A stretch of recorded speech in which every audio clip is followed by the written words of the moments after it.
For American Family News, I'm Chris Woodward. Representative Kevin McCarthy of California has defeated Congressman Jim Jordan of Ohio for House Minority Leader.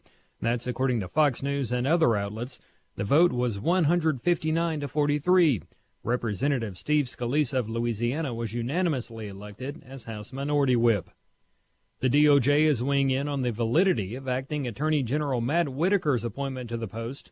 John Decker reports from the White House. In a 20-page memo, the Justice Department's legal counsel defended the legality of President Trump appointing Matthew Whitaker as acting attorney general, saying his appointment is expressly authorized by the 1998 Vacancies Reform Act. The memo rejected criticism from some lawyers that the move violates the Constitution, arguing that the president may designate an acting official to perform the duties of a vacant principal office, including a cabinet office, even when the acting official has not been confirmed by the Senate. President Trump named Whitaker to serve as acting attorney general last week after Jeff Sessions resigned at the president's request. At the White House, John Decker, Fox News. Defense Secretary James Mattis and Homeland Security Secretary Kirstjen Nielsen visited troops deployed at the U.S. southern border today. On the plane before the visit, Secretary Mattis said he wants to use plain, direct language when informing the American public about details relating to the mission. When the name of the mission first came in, I had given instructions. I do not want to put this mission in some arcane military terms. If what we're doing is laying wire, don't talk about implementing a barrier plan. That's what we do in training. I want to talk to the American people because this is a highly politically visible issue, and I want you to tell them what we're doing. President Trump deployed the troops to deter a caravan of Central American migrants traveling through Mexico from entering the U.S. illegally. Members of Young America's Foundation are in Pittsburgh today, but not for the weather. YAF spokesman Spencer Brown explains. I am in Pittsburgh, Pennsylvania, because Ben Shapiro is speaking here tonight as part of YAF's nationwide campus lecture tour with Shapiro. And I'm also here because the university has decided to throw an 11th hour security fee on students that we believe to be quite unconstitutional. They said that if the students are the ones they put on the hook for it, do not pay this $5,500-something fee, the lecture would be canceled. And so obviously we don't want to allow the university to just shut down Ben Shapiro's speech and take the opportunity to hear conservative ideas away from their student body.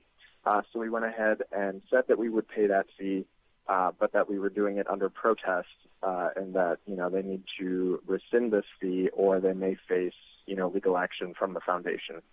AFN is seeking comment from Pitt. Young America's Foundation had Ben Shapiro speak last night at The Ohio State University in Columbus. Protesters, described as being of the Antifa variety, stormed the student union where Shapiro was speaking.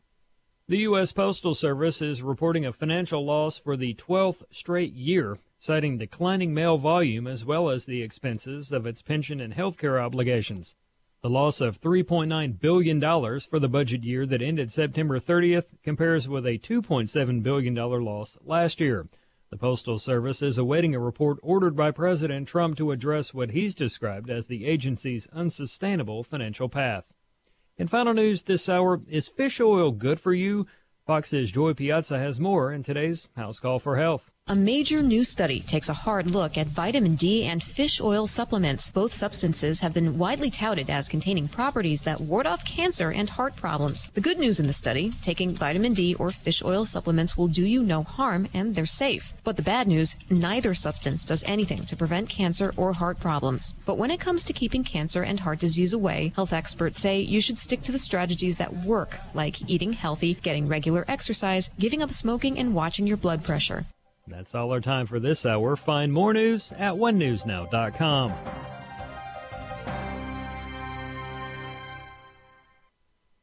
A doll, a toothbrush, a small musical instrument, a soccer ball with a pump, a teddy bear, cool sunglasses. The list of items you can pack into an Operation Christmas Child shoebox is pretty much endless.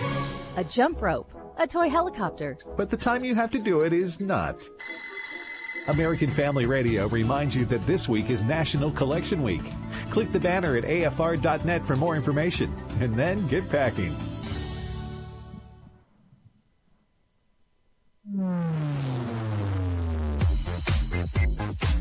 She's sharp, pointed, and insightful. This is Stacy on the Right on American Family Radio and Urban Family Talk.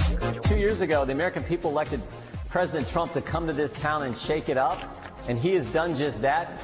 But I don't think they've seen the same intensity from House Republicans. Democrats ought to come in with an ability to say, okay, let's get off the dime now. Let's make some things happen. Let's work together. If they come in just swinging and against everything, then it's exactly what the people have said they don't want anymore. They can't stand any more of this. I think you're going to see Border Patrol, along with the help of the U.S. military. Obviously, the military can't detain them, but the Border Patrol will, I think, do their best to keep these people from crossing in. It is a bedrock principle of our democracy that every vote is counted. And the Senate election in Florida must abide by that rule. I want every legal vote that was cast in a timely fashion to count. Exactly. No one here is asking that not to happen. This level of incompetence gives you no confidence about anything with regards to that office, and that's why we got to keep paying attention to what's happening there. We won't miss that deadline. It's too critical. We won't miss it. And now, Stacy Washington. Welcome to the program. I'm Stacy Washington, host of American Family Radio and Urban Family Talk. Stacy on the Right. All over the country, broadcasting live to you from the heartland, and specifically speaking to you citizens. Welcome to the program. Thank you for being here. I'm pretty pumped up because we have a great show today. We have wonderful guests who are going to be joining us. So let me first tell you about that. And I love having guests on the show. I love bringing new content and new ideas and everything to the program, and today is no different. We're going to be covering the Open Borders group that is actually funding the Migrant Caravan to the tune of millions and millions of dollars. We have some reporting from Avi Horitz, who he's actually down in amongst the caravan members, embedded with them, watching as American citizens and other foreign groups, which ties to the UN and other places, are actually working to subvert American sovereignty, as they have done in Europe by working to subvert the sovereignty of European countries that want to control their borders. And so we're going to be talking to Alina Aisina. She is going to come on and talk to us about Operation Christmas Child, which this is National Collection Week. Go to SamaritansPurse.org to find out more, SamaritansPurse.org. And then we're going to talk about this every vote must be counted recall nonsense. And we know that the votes have to be counted, even the ones that were added afterwards, even the ones that have illegal aliens have voted, even the ones that were sent in by email. The reason we have to count those votes is because they're for Democrats. Now, if all of these votes were pouring in for the Republicans, I think the Democrats would be singing a different tune. If we'd found 1 million or 500,000 or 100,000 extra votes that were all skewing to the Republican candidate, then the Democrats would have a horde of lawyers descend upon Florida and Georgia and Arizona, and those lawyers would be there to stop all of this nonsense and to protect the Constitution and protect citizens of America from having their votes diluted. You get the meaning here. So that would be happening. So right now I want to talk about our daily confession. And today's daily confession, first we're going to the verse. The verse is Romans 1:25. They exchanged the truth about God for a lie and worshiped and served created things rather than the Creator, who is forever praised. Amen. Now, I know this is one that we can use to teach a lot of different concepts, but what I'm gearing for today is disillusionment. Now, normally disillusionment is something that you don't want. You don't want someone to become disillusioned. And you might say, yeah, why would you be talking about disillusionment as something that we want to happen? Disillusionment is a necessary part of growing up. And the reason that I say that it's a necessary part of growing up is that without disillusionment, we put a kind of utopian ideal on other people, on society, on situations. We expect something that is impossible to attain out of normal, everyday human beings. And so disillusionment, the definition, is a feeling of disappointment resulting from the discovery that something is not as good as one believed it to be. And a lot of that you see, and let's just take marriage, for example. You see people who are younger, they've been married for 6 or 7 years, and they call it the 7-year itch, where around the 7th year, people become disillusioned with marriage. And they become disillusioned because after 6 or 7 years of hard work and what they consider to be their very best behavior, their spouse is still the same person they were when they married them. And their spouse still has, problems, maybe not the original problems, but the spouse is still experiencing things. And this kind of view also ignores the beam in our own eye. And so what ends up happening is we become disillusioned, and then it brings cynicism and a negative outlook and this kind of, well, nothing's ever going to change, nothing's ever going to be better. And it also ignores the truth about us as humans, which is that we are fallen, we are sin-filled, we are depraved, and that the only remedy for any of that is a Savior. People who have not yet experienced disillusionment and have refused to accept the fact that people are going to people, that's my little saying, but what the Bible says about us, which is that we not only need the Savior, we need the Holy Spirit operating within us, helping us to strive for that higher standard and to work out our salvation together in concert with our Father in heaven, meaning that he's changing us from glory to glory, making us into what we're called to be. But we can't do it by ourselves. And so you see it in marriage, you see it in friendships, you see it in relationships, you even see it in families with siblings and parents and etc., where people basically get tired of having to forgive each other, having to have disagreements, having to have, negative things that happen between people. And so relationships break up, they break down. Marriages, people go through divorce and they, head out into the world looking for that new person who doesn't have the same problems as their current spouse, only to find that after they find that new person and the wonderful newness of love and first marriage wears off, this person has the same problems as the old spouse. And worse yet, maybe this person's problems are worse than the old spouse, because we all put our best foot forward in the dating months and years and the first few months and years of marriage. But as we begin to be more of ourselves, our spouse begins to realize, our coworkers begin to realize, the people that we work with or live with or are friends with begin to realize that we all come with our own little, carry-on luggage of personal problems.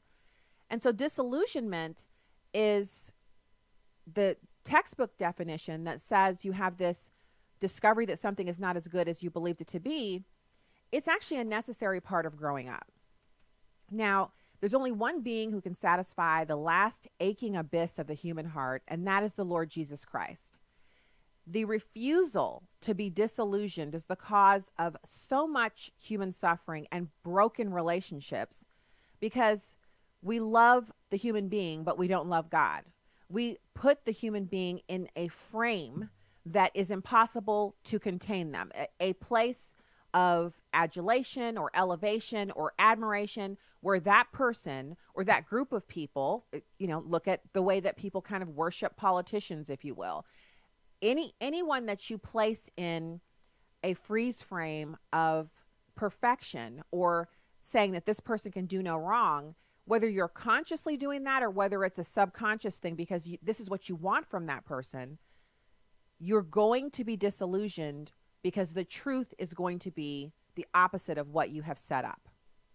And so we have to accept the fact that disillusionment is a part of maturing and begin to expect that the only being that can satisfy our desire for perfection is God.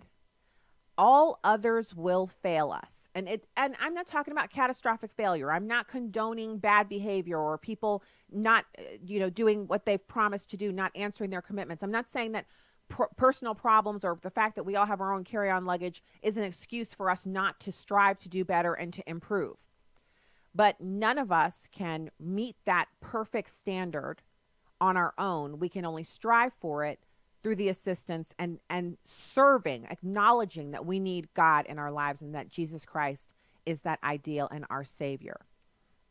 So we want to be people who rest all of our being in all that is God, knowing that He brings tremendous strength and vitality to any arena in which we're operating, and that He can make all things new. And this goes for our marriage. It goes for all of these things. all of these relationships that we have with other people. So Romans 1:25, again, it says, they traded the truth about God for a lie, so they worshiped and served the things God created instead of the Creator himself, who is worthy of eternal praise. So we have to come to a place of disillusionment so that we can accept the people around us for who they are and what they bring to the table, and then operate within that. So God has wrath against sin. He wants us to be wise. He wants us to be in a state of reality where we acknowledge that the people around us are fallen individuals, and that we need, not only do we need the Savior, but we need to be the hands and feet of Jesus Christ to those around us. And in Jeremiah 10:14, it says, everyone is senseless and devoid of knowledge. Every goldsmith is put to shame by his idols, for his molten images are a fraud. They have no breath in them. We are all senseless and devoid of knowledge until we ask for wisdom from our Savior, because book knowledge and education can only go so far if a person lacks common sense and wisdom. And if a person refuses to acknowledge the truths of Scripture, that makes the knowledge that they hold, it's as foolishness, because they cannot discern the truth. And so we want to be, I know this doesn't sound like what you're wanting to hear, but we want to be disillusioned. We want to see people in the proper frame of light. And that doesn't mean we lower our expectations or that we're allowing people to wrong us or do things to us. That's not what this is about. It's about knowing that we put our trust in Jesus Christ. So Jeremiah 16:19 says, O Lord, my strength and my fortress, my refuge in the day of distress, the nations will come to you from the ends of the earth, and they will say, our fathers inherited nothing but lies, worthless idols of no benefit at all. And this could be said today. Could it not? Could we not say, O Lord, my strength, my fortress, my redeemer, my refuge, and then look around us and see all about us in America, the death, the destruction, the devastation, the lies, and say to ourselves that our parents have given to us, left for us as an inheritance, idols that don't satisfy, that cannot fill our hearts, and lies and the perpetuation of lies, a government that does not operate and function properly, et cetera, et cetera. Yes, we could say this. This is a timeless exclamation of kind of just acknowledging the situation that we find ourselves here on earth. But in the end, if we are operating correctly, disillusionment does not lead to discouragement or giving up or a sense of fatality. Rather, it points us back to God so that we know, people will fail. Businesses will go, wildfires will come, tornadoes and hurricanes will ravage, but the word of the Lord stands forever. And he is our rock and our fortress, and we can rely on him. We don't need to idealize people or the future or our work or anything like that. Rather, we point to and keep our eyes trained on our Savior in heaven, our Father in heaven, who cares for us and is intimately involved in every part of our lives. We're praying, we're reading our word, and we're having that daily appointment with God where we're setting that time aside for him and consecrating ourselves to him so that he can continue to work within us, so that the disillusionment is more of a reality setting, if you will. You know how you have your filters on Instagram and places like that where you can go with no filter, or you can put a filter on to cover, maybe your face is shiny, or maybe you don't have any makeup on, or maybe you didn't get much sleep last night, so you click through to a filter that works. What we want to do is take the filters off and see things with disillusioned eyes, meaning the reality, which also gives us the ability to have sympathy towards our brother, sympathy towards our husband, our family, our coworker, what have you, and to be able to forgive and continue to expect good things, knowing that God is working within that person as he's working within us. And it gives us the ability to move forward without those expectations, which means fewer broken relationships and fewer disappointments in the end, because we do not set up impossible standards for people to live by. So, disillusionment, a sign of maturity. All right, when we get back, we're going to have Alina, Aisina, right after these messages. Stay there. Every day in preborn centers across the country, young women in crisis find refuge. Here's Roxy, nurse director for preborn at the Crisis Pregnancy Center in Southern California. A lot of them come to us and they feel rejected, they feel alone, they're in a crisis situation, they don't know what to do, they don't know where to start. We believe that sharing the compassionate love of Jesus Christ is what really makes what we do work. Through love and compassion, young women facing tough situations get to meet Jesus Christ and their unborn baby on ultrasound. And I got to hear and see my baby for the first time. Hearing the heartbeat made me cry, and it was certain that I was going to keep my baby forever. For $140, you can sponsor 5 ultrasounds, and you'll receive a story and a picture of babies' lives that were spared. To donate, dial pound 250 and say the keyword baby. That's pound 250 and say baby. Or go to preborn.com. Hi, I'm Crawford Loritz with the Legacy Moment. Wise thinking and planning can literally save your life. I wonder how many people have lost their lives and possessions because they just didn't think. You know, the teenage driver who got distracted and went through the stop sign, or walking alone at night in a dangerous part of town, or leaving your laptop unattended in a crowded airport, or starting your car in an enclosed garage. Sometimes we just do things without thinking. We take a lot of things for granted. Wisdom is the practical, appropriate application of knowledge. It's God's navigational tool for living life. Wisdom is not fear, but it is understanding the relationship between cause and effect. Ecclesiastes chapter 7, verse 12 gives us the challenge of wisdom. Wisdom is protection, just as money is protection. But the advantage of knowledge is that wisdom preserves the lives of its possessors. I want to read that verse again. Wisdom is protection, just as money is protection. But the advantage of knowledge is that wisdom preserves the lives of its possessors. I think that there are 3 important points we can make from this verse. First, wisdom, like money, can get you out of a jam. The old sage likens wisdom to money. If you're wise, you may not have a cent, but your wisdom can get you out of a whole lot of trouble. Secondly, wisdom goes beyond protection. It preserves, it keeps, it helps you avoid certain situations. And thirdly, wisdom should be our objective. We should pursue it. We should live to become wise. Well, here's what I want you to remember today. God wants us to be wise in how we approach life. Wisdom is our security system. Let's make sure it's turned on. Thanks, Crawford, and thank you for listening to today's Legacy Moment, a production of Moody Radio, a ministry of Moody Global Ministries. You can download episodes of Stacy on the Right from the podcast page on AFR.net or UrbanFamilyTalk.com. Now, back to the show on American Family Radio and Urban Family Talk. Thank you so much for being here today. We are so excited to have our next guest with us, Alina Aisina. She is the Operation Christmas Child National Collection Week spokesperson, and November 12th through 19th is Operation Christmas Child National Collection Week. You can go to SamaritansPurse.org to find a collection center near you. There are 5,000 of them nationally, all over the country, places where you can drop off donation or the box itself or the contents of a box if you don't have the box. And so it's my pleasure to welcome Alina to the program today. Thank you for joining us. Hello, thank you so much for having me. So let's talk about how you first encountered Operation Christmas Child. So I was raised in a country in Central Asia that is restricted to the gospel.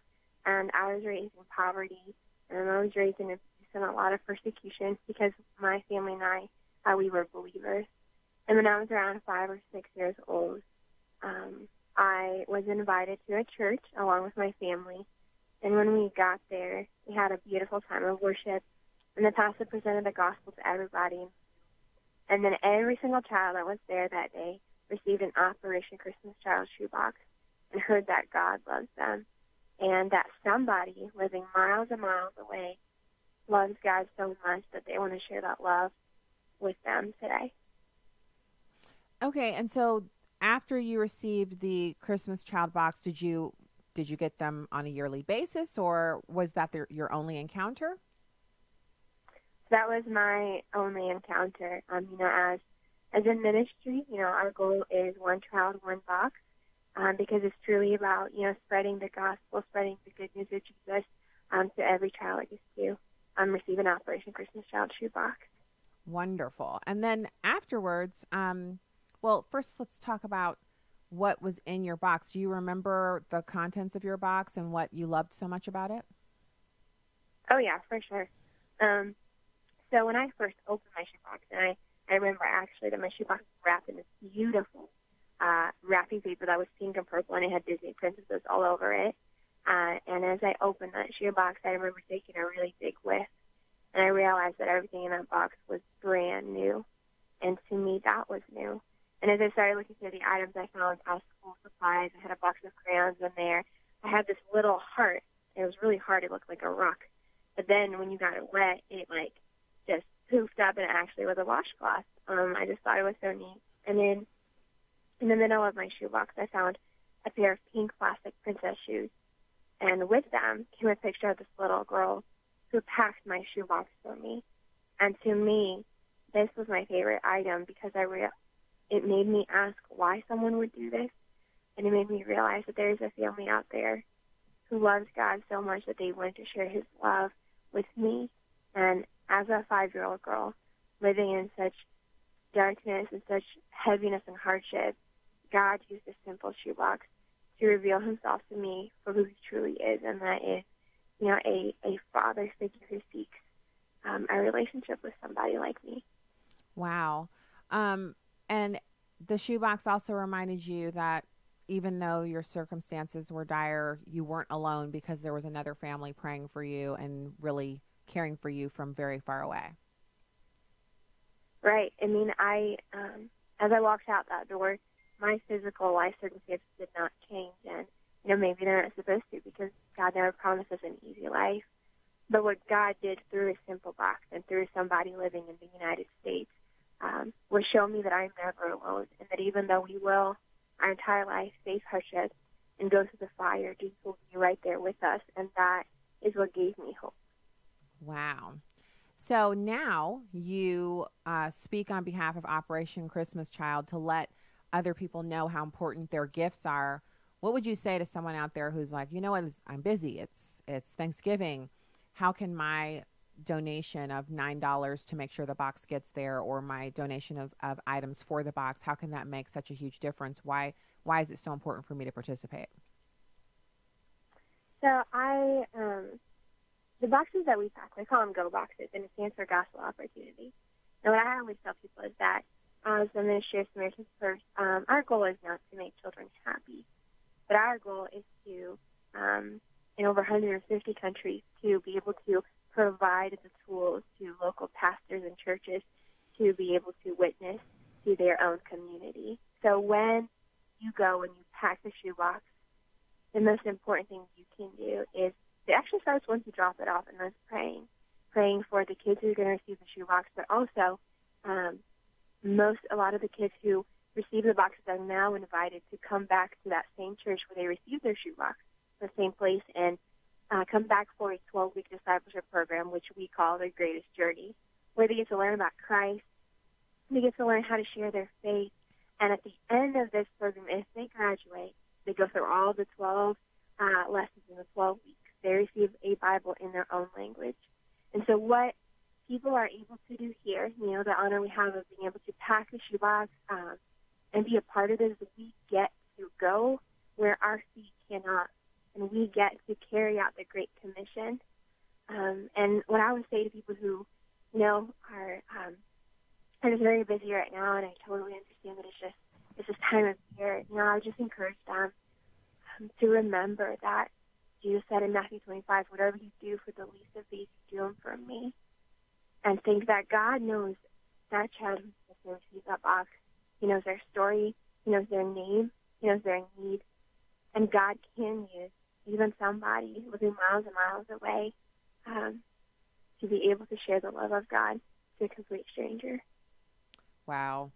Thank you so much for sharing your story and for giving your testimony here about what the Operation Christmas Child experience has done for you and leading you to Christ. And gospel opportunities are what we as Christians want to participate in and facilitate. and make a part of our everyday things that we do, because that's part of the reason why we're here, is to spread the gospel and make sure that everyone knows the reason for our hope. So anything else that you'd like to add to kind of bolster the people? If you're in the listening audience right now, we need you to go to SamaritansPurse.org and participate in Operation Christmas Child this week with us. Do you have anything else for us, Alina? I would just honestly say that not only is it, you're able to have such an eternal impact on a child, also it is a lot of fun to be involved in this ministry, and it's never too late to pack a shoebox. National Collection Week is this week, but you can also do this thing called Pack a Shoebox online. So on our website, you can virtually pack a shoebox, which is really neat. But also just encourage people by saying, it never ceases to amaze me how a simple shoebox can change the life of a child, and I've seen it happen over and over again, how God uses broken people and simple things to carry out his extraordinary plan. And, through this ministry, you can be a part of it in such a unique and fun, but also exciting and amazing way. Amazing. Well, thank you so much for joining the show today. Thank you so much. Thank you for being here, and thank you for your work with Operation Christmas Child. Alina, Aisina, thank you for your time today. So I think one of the things that really is touching is how she remembers exactly what was in the box. That's pretty phenomenal. I'm the one in our family who doesn't remember all the things. So sometimes I'll call my sister and say, do you remember when we were such and such? And she's younger than I am, but she remembers everything. And so, for her to remember what's in the box, especially from when she was so young, and even the smell of the new things in the box, it's pretty telling about how impactful this can be and how wonderful the participation is. And also the picture of the little girl who packed her box. How wonderful to know that a child in a foreign land would see a picture of your child or a picture of your family and think, wow, these people packed this box. So it's a wonderful time for us to kick off the holiday season.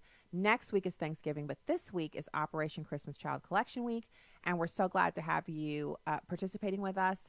It's SamaritansPurse.org. You can go there, and you will you'll not be you're not going to regret packing a box and participating in Operation Christmas Child. So thank you so much for your time listening today and for joining in that with us.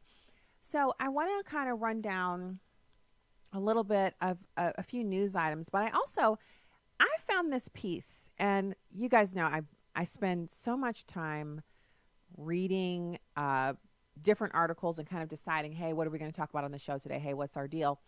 And I found this piece over at American Greatness, amgreatness.com. And the title of the piece, because I know somebody's about to get triggered. I'll just warn all y'all right now. Plenty of people are going to find this fascinating, but there will be some who get triggered, and God bless you. Why America's minority majority will never happen. Now, you might be thinking, and it's by Edward Ring. You might be thinking, well, why is he saying that? Because demographics are the future, and when you see a population changing, there's really by the time you realize it's changing, it's almost too late to stop the change, and that is part of the reason why the Democrats are so intent on eliminating borders. Because once you begin population migration, the receiving population cannot withstand the onslaught, and the cultural shift, once it begins to happen, it's almost impossible to stop. And so he starts off by talking about this okay to be white signs that have appeared, and originally they were the purview of people who were, they practice racism, and they would post those as kind of an oppositional statement to all of this diversity talk, which honestly, speaking as a Black person and listening to people talk about diversity, I've spent years listening to people talk about diversity, serving on a diversity committee, which I was there for the standardized testing aspect. But I've heard and been to workshops. I've heard the speeches. I've heard the discussions. I've been in the room when people go around the circle and confess how they've been against diversity and they cry. I've done all that. And the reason I participated in that because I want to understand where these people are coming from. Because there is no diversity other than we're all different individuals. But in the body of Christ, there's not diversity in that God sees us as individuals who are different from each other based on how much melanin we have in our skin. God is much more concerned with the condition of the heart. The outer trappings, this is our temporary situation. We do not take these earthly bodies on into eternity. So we know that God is not concerned with what part of the world you were born in. It's what is the condition of your heart. But that being said, we have allowed our national conversation to devolve into a place where really race is it's the seed kernel of almost every discussion that we have. If it doesn't start off about race, it turns into a discussion about race. And it's not only a turnoff for a lot of Americans, but it paralyzes conversation, because in the racial discussion, there is a victor and a victim. And the victor is an oppressor, and an oppressor is someone who needs to be stopped and punished and vilified. And the victim is a never-ending situational status that really precludes the person who's been labeled as a victim from achieving their full potential. So that being said, this article starts out by talking about these okay to be white t-shirts, which even have now branched out, and they're no longer little pieces of paper that people printed out or wrote on. Now there are t-shirts on Amazon that you can buy, posters that have been printed up professionally that have appeared at Duke and Tufts and University of Delaware and University of Denver, University of St. Thomas, and elsewhere. And what's so funny about them appearing at universities? Because universities are the spaces that are currently resegregating. You have to have a black student union. You have to have a black set of dormitories. You have to have black graduation at Harvard and Columbia. And when I hear this, it's honestly so unbelievable that you can't really comprehend, like, why would someone who is graduating from Harvard University or Columbia, these Ivy League institutions where just having that on your resume means other resumes are going to get recycled, you're going to get the first call back, the first interview. Why would you want to limit yourself by saying, I don't want to walk down the aisle with my classmates from this university? Because the whole point of going to Harvard, besides the world-class education, is the networking opportunities for those other well-connected individuals to kind of say, hey, you know, I'm working here at this place and they have an opening for such and such. And they asked me if I knew anybody and I thought of you. We were together in this class, or we graduated together this year. Why would you want to destroy that opportunity? Well, you would want to destroy it if you've been told that all of your white classmates are oppressors and you're a victim and you need to walk away from them. You need to have your own black graduation to commemorate your blackness instead of walking together as a class, a graduating class, to commemorate the accomplishment that puts you in a distinct minority in this country, someone who graduated from an Ivy League university, an even tinier minority, someone who graduated from Harvard. An even tinier minority than that, someone who had a permanent tan who graduated from Harvard. Come on. Why would you want to detract from that? So it's funny that the universities are the places where we're rolling back the efforts of the civil rights movement and Martin Luther King. Martin Luther King would never say to a black person graduating from Harvard, you need to walk in a black graduation ceremony on a different day from everybody else. He would say, how is that? That's separate but equal. Why would you do that? They fought for the right for blacks to sit at the same lunch counters, ride on the same buses, and graduate from the same colleges as everyone else, only to now see the reversal of that due to liberalism and the disease that is this diversity mantra. So it's ridiculous, but it is true that if you put a piece of paper out that says it's okay to be white, you're liable to have some hate speech people come and say that just the statement, it's okay to be white, is some kind of white supremacy thing. So the author goes from there into talking about assimilation and how instead of calling it's okay to be white, the little signs, something that comes from white nationalists, that it is actually a statement about the inclusivity of being an American, which is considered by many minority groups to be a white thing.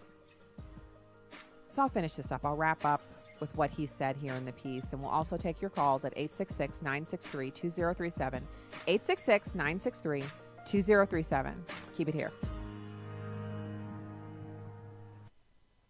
Hi, this is Steve Tiber with 8 Days of Hope. We've been all over the country helping disaster victims who lose everything. It's truly a blessing. I really don't have the words to express. And yet they see a glimmer of hope when a volunteer shows up. Building the home, that's the second reason we're here. The number one reason is to share the gospel and give them hope. It's everything that's right in America. I mean, it really represents the best that we have to offer. That's one of the main reasons for doing it, is being able to be the hands and feet of Jesus and coming out and working with so many wonderful volunteers. I just feel like it's important in this day and age to teach a child how to serve. Please go to our website, 8daysofhope.com, and click on Get Involved. Submit your email address, and the next time we go anywhere with a disaster, we'll invite you to come along as well. I love coming in the job room because you can see these pieces of paper. They aren't just a piece of paper. Right. It's a family that's hurting, and it's a gospel opportunity. You know, I just thank God, for this moment. I mean, I'll be back in my home, and I know it's going to be awesome. Come love others with 8 Days of Hope. I'm Will Addison, Director of Urban Family Talk. We desire to be a movement of time tellers. In 1 Chronicles 12:32, it says, "The sons of Issachar were men who had understanding of the time, to know what Israel ought to do." In these perilous times, God is raising up a people of discernment who will see, pray, and act. We sound the alarm as watchmen. We cry aloud that God's people may be activated for his service. Join the movement at urbanfamilytalk.com. I was sitting at a motel, getting high by myself and looking at my mug shots. Just started crying. And through Teen Challenge, I have now hope, and I'm free from drugs and alcohol. If you or a loved one are struggling with addiction, Adult to Teen Challenge can help. There are centers across the country, and you can find the one nearest you at 855-END-ADDICTION or at teenchallengeusa.com. This is Urban Family Talk. Donald Trump's America. Just days after President Trump in a tweet blamed gross mismanagement for the devastating California wildfires, he took a more sympathetic tone toward those affected by the deadly fires. We mourn the lives of those lost, and we pray for the victims. And there are more victims than anybody would ever even think possible. Fires continue to burn throughout the state and so far have killed more than 36 people and burned around 200,000 acres. In a Monday night tweet, President Trump said he approved an expedited request from California for a major disaster declaration. We will do everything in our power to support and protect our fellow citizens in harm's way. And we say, I think as a group, I can tell you as a group, God bless everybody.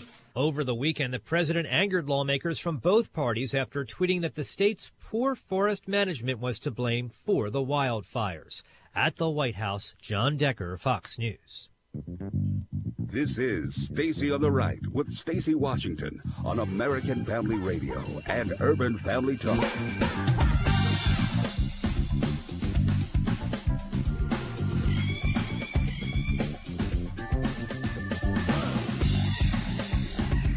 Welcome back to the program. I'm unpacking this article by, let me give you the author's name again because it's a really good piece. Edward Ring. It's fresh today over at American Greatness. The website's amgreatness.com. And in it, it's a lengthy piece. He starts off talking about this idea that white people can't say it's okay for me to be alive because somehow just that statement of fact is a statement of racism. So the mere existence of someone white acknowledging that it's okay for them to be alive is utterly racist and has to be obliterated. It sends people into their safe spaces. Now, this is nonsensical. It's not clear thinking. But here it is. That's what we find ourselves battling. And so he talks about the fact that when you make an overwrought fuss over someone writing it's okay to be white on a white sheet of paper and taping it to the wall at a college, you make other people, millions of other people, you make them more prone to utter it. It's basically like, oh, this is taboo. Well, I guess I better go ahead and say it. That humans have that pretty badly, but Americans especially. We as a country are those people. We find out that something is, oh, that triggers you, and then we've got to say it a million times and make memes about it and laugh and just go all in on it. It's just a part of being an American. Commentary on that, I'm not even going to engage in. You'd have to acknowledge where you are in order to see and orient yourself to where you want to go. So you've got this Eric Kaufman. He's a writer for Unheard. He coined the phrase white shift, which he defines as the voluntary assimilation of minorities into the majority through intermarriage. Kaufman goes on to explain how this voluntary assimilation can occur, characterizing it as a process which will need active telegraphing, as mixing won't be strong enough on its own to make much difference to social cohesion until the end of the century. Now, while Kaufman is writing about the United Kingdom, his prescriptions for assimilation apply in America as well.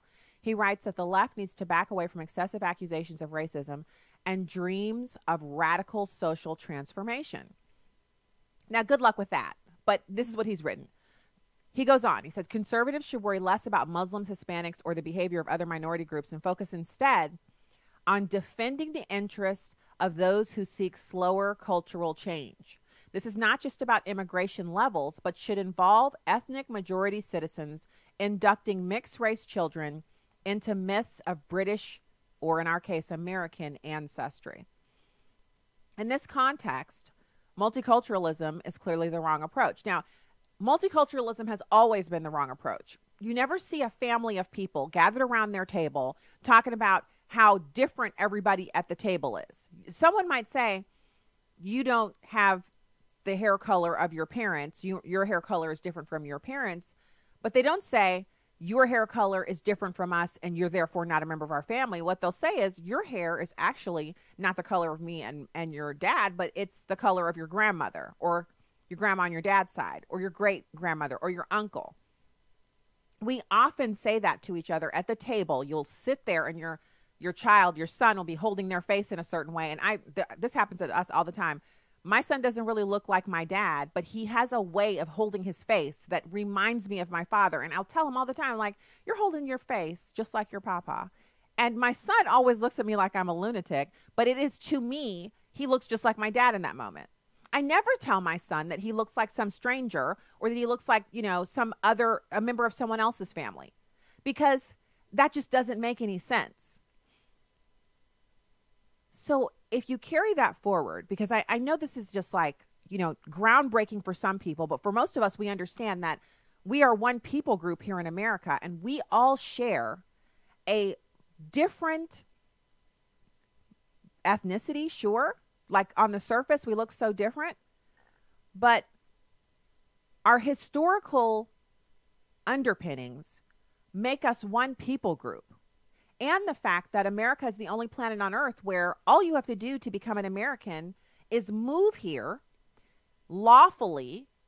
And once you have citizenship in America, you can retain your traditions from your home country. You can still be proud of where you come from while simultaneously being an American. It is not like that in Germany or France or any of these other places that truly base their identity on a shared ethnic history that comes from their Germanic, in the case of Germany, their Germanic ancestry. We actually have shared ancestry here. And if you want more about that, you should read or listen to on Audible the book by Ann Coulter, Adios America, where she talks about the shared background that Black Americans and white Americans share. We are one people group. If your background stretches back to the Civil War in this country, if you're white or if you're Black, we're one people group. We share DNA at this point. Multiculturalism is an attempt to say we're all so utterly different and let's focus on our differences, when the way to reach shared goals and aspirations is to focus on what you can do together, your sameness, and to operate within that. So you can be different. You don't have to be identical. You don't have to give anything up. But what you do is you focus on the positive aspects and you move forward in that. I had someone tell me, I asked, do you have a negative outlook about next year? And he said, it was Art Laffer when I was in Nashville on Monday, he said, pessimism doesn't get me anywhere. I have to have a positive outlook if I want to accomplish goals. Multiculturalism and diversity actually are negative concepts that divide and prevent us from operating together in ways that help us to accomplish our goals. This is the reality that we have to start speaking about. So we don't want elaborate scaffolding of ranked victims based on race and ethnicity. We don't want campus chief diversity officers, corporate human resource departments, pandering politicians. We don't want this obsession with race to be our new cultural identity. And in order to get rid of it, we have to say to ourselves and to each other, you're an American, I'm an American. We need each other. We need to be one people group in order to preserve not just our prosperity, but the very essence of our country. We must preserve it through acknowledgement that we are one people. And so am I still with the permanent tan? Yes. How do I change that? I don't. White people who lack the tan, you're not to change that. There is not a people group that should be uniformly demonized for being who they are. Instead, it's an acknowledgement that we are all Americans and that we can accomplish great things together, as we have done and will continue to do if we throw off the mantle of victimhood and the obsession with racial diversity. So it's a long piece, but I'm going to sum it up here. You've got demographics favoring an inclusive definition of white, and we'll go to the phones just right after this. I'm going to wrap this up. There's good news, which is that the entire paradigm of race and ethnicity is the defining issue of the left-center establishment, and it is about to collapse.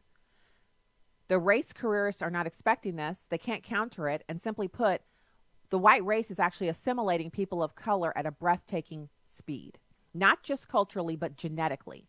In 2015, more than 17% of marriages in America were across racial lines, and it's the reality of ethnic intermarriage that adds critical weight to the conservative argument for cultural assimilation. Just as intermarriage in America between immigrants of various European ethnicities propelled cultural assimilation out of the melting pot of previous centuries. So earlier this year, the Washington Post published a fascinating article headlined "The Demise of the White Majority as a Myth" by USC public policy professor Dowell Myers and his political science colleague Morris Levy. Here's how we're wrapping this up. He says, under a more expansive definition that counts as white anyone who so identifies, even if they also identify with another race or ethnicity, Myers and Levy write that the white population is not declining, it's flourishing. The Census Bureau's inclusive projections show a white population in excess of 70% of the total for the foreseeable future. This observation is backed up by demographic data and provides abundant reasons for optimism. Projections of racial demographics should reflect the great changes of the meaning of race in America. Remember, Italians weren't always considered to be white. They are now, but in the beginning when they first immigrated here, they were not accepted as a part of the white majority. Assimilation provided for that acceptance. I am not saying that we're looking for the end of white Americans through racial assimilation and intermarriage, but what I am saying is that cultural assimilation is of the utmost importance in order to maintain the America that we all know and love. We do not require multiculturalism or diversity. We require an acknowledgement that we are all one people group and that citizens of this country, lawful immigrants and natural born citizens, that we have something that's worth preserving and we should work to preserve it and turn away from and forever leave behind us this continual sickness that is the obsession with race and demographics as they divide. Let's go to the phones. We'll go to Gidget in Texas. Thank you so much for calling the show today. Hi, how you doing? Doing well. I just wanted to say a few things about the article you're reading. Yeah, can you turn your radio down because I can hear the echo in the background. First of all, as I'm an African heritage, and I'm neither liberal or conservative. I'm independent, and you talked about a victimhood, which so many conservatives talk about. And as an independent, I just wanted to tell you, racism is not a victimhood. Racism is a reality, first of all. And also, I really take that as an insult when people keep saying that, because we're dealing with realities in this country, not falsehoods. And as an African, I feel that when you made that statement about the colleges, first of all, as, you know, a college graduate, you know, it's nothing so off about, you know, having a graduation in separation. Also, you know, you talked about multiculturalism as well as diversity. Diversity means being included, not excluded. You know what I'm saying? But included. And I don't know where people that's from, you know, with a conservative viewpoint are coming from in regards to those things, but it's wrong. And until we really reach a point where we're willing to be honest about things, that's when things are going to change. So you started off by saying you're an African. So you're not a citizen of this country? Is that what you're saying? Yes, I am a citizen of this country. I'm African in my heritage. My parents came from Africa. Okay, but you hold American citizenship. Yes, ma'am, I do. Okay, so you're an American. That's the first thing we have to kind of establish, because if you're an African, then I'm an African. Oh, well, so then you have first off, starting off with this conversation, you have an identity issue, because if you call yourself an African and you identify more with an African nation than you do with America, then you're not going to be very helpful in working to move this country forward and to move away from, as you say, the exclusionary practices of some members of this community. Americans have to put the American ethos first before cultural heritage, if you will, because the majority of our experiences as Americans, over 85%, are the same. 15% of our experiences that are different based on ethnic background, family status, et cetera, are not enough for us to divide over. Now, you mentioned that diversity is about inclusion, but as we've seen more discussion about diversity, as we've seen an increase in diversity programs, we've seen more strife, more upset, more lawsuits, and more division. The entire mantra of diversity has served to divide us rather than unite us around a similar concept. So the first thing we have to do, and you said conservatives are wrong and that you're an independent, but I haven't heard any criticism from you about Democrats, who are the purveyors of this nonsense, which leads me to believe that while you say you're an independent, you are actually a voting Democrat, is that we have to have something to unite around.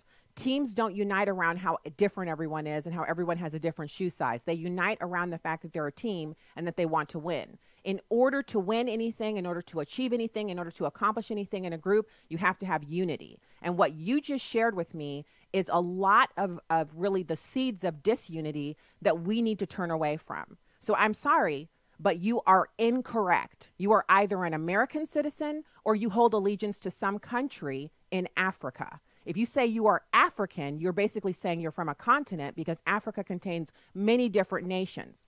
So you would need to say specifically which nation in Africa you hail from. And then if that is where your allegiance lies, there is a solution for you. Renounce your American citizenship and go to that nation state on the continent of Africa and give them your hard work and good education and allegiance. But here in this country, we must turn away from the divisive diversity mantra and join together as one people group, which we already are, so that we can win. That is what we have to do. God bless. Thank you for calling the show. That's our one in the can. We'll be back with more. If you're leaving us, God bless. Have a wonderful evening from the Heartland. Stacey on the right.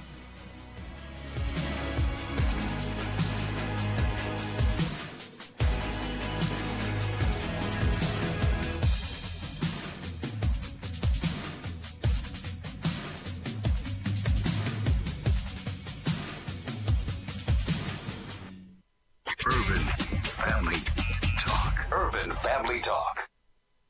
Secular progressives in the United States have worked to alter the very nature of our republic. For the progressives, there are no longer any God-given natural rights. AFA Executive Vice President Ed Vitagliano helps you understand the progressive threat to the American Republic. Get your copy of this powerful DVD from the AFA Cultural Institute at afastore.net.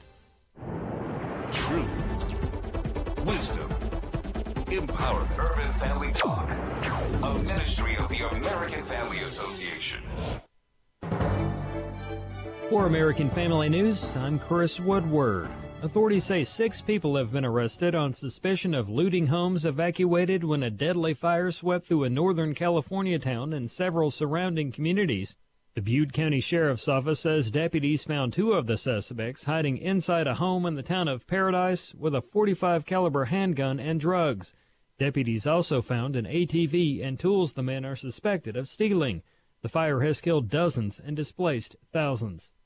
House Republicans have chosen who will lead them when they enter the minority in the next Congress. Fox News Radio's Jared Halpern has more from Capitol Hill. With House Speaker Paul Ryan retiring at the end of this Congress, the current number 2 for House Republicans, Majority Leader Kevin McCarthy, will now lead House Republicans next year when they are the minority. McCarthy beat back a challenge from Freedom Caucus conservative Jim Jordan. That vote was 159 to 43. Jordan argued GOP leaders failed to make good on promises and blamed that for Election Day defeats.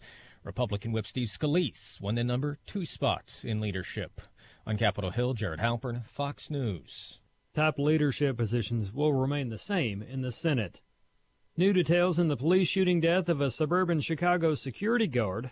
Fox's Jeff Manasso is in the Windy City with more. Investigators say that witnesses report a Midlothian police officer repeatedly ordered 26-year-old Jamel Roberson to drop his gun before he was fatally shot early Sunday outside a bar in neighboring Robbins, where Roberson worked as a security guard who at the time was subduing a suspect in a previous shooting for which police were responding. Roberson's family calling for the police officer who killed Mr. Roberson to resign. They've also filed a federal lawsuit in the case. In Chicago, Jeff Manasso, Fox News. The Trump administration is adding new names to a list of Cuban tourist attractions that Americans are barred from visiting. The 26 names range from the new 5-star Iberostar Grand Picard and Paseo del Prado hotels in Old Havana to modest shopping centers and beachside resorts far from the capital. All are barred because they are owned by Cuba's military business conglomerate. Travel to Cuba remains legal. Hundreds of U.S. commercial flights and cruise ships deliver hundreds of thousands of Americans to Cuba each year. British Prime Minister Theresa May still has to sell a draft Brexit agreement to Parliament. Fox's Simon Owen reports from London. Theresa May summoning top ministers to 10 Downing Street. She says she's lined up a potential Brexit deal and was defiant in Parliament earlier. We will deliver Brexit, and the United Kingdom is leaving the European Union on the 29th of March 2019. But opposition leader Jeremy Corbyn is one of many unhappy lawmakers. What we don't respect is the shambolic mess that this government has made of negotiations. Pro-Brexit lawmakers say May's proposal does not represent a full break from the EU. In London, Simon Owen, Fox News. NFL fans may be stuck with non-refundable airline tickets and hotels after a change in venue.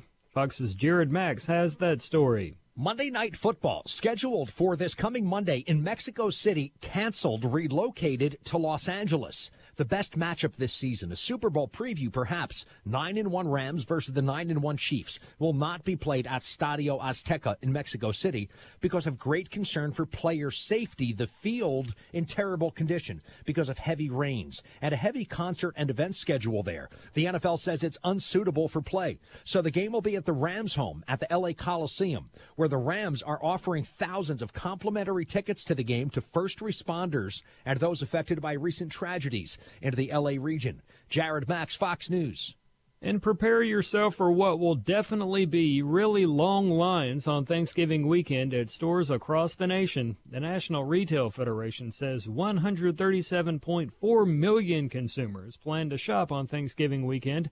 Black Friday, as you might expect, will remain the busiest shopping day of the weekend. That is American Family News for this hour. For more news and information, visit onenewsnow.com.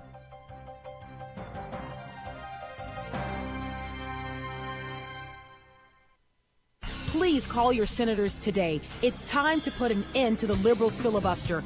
Tell your senators to switch to a majority vote and defund Planned Parenthood now. Call the Capitol Switchboard at 202-224-3121 or go to afaaction.net. Again, call 202-224-3121. 3121 and tell your senators to switch to a majority vote and defund Planned Parenthood. Your call will make a difference.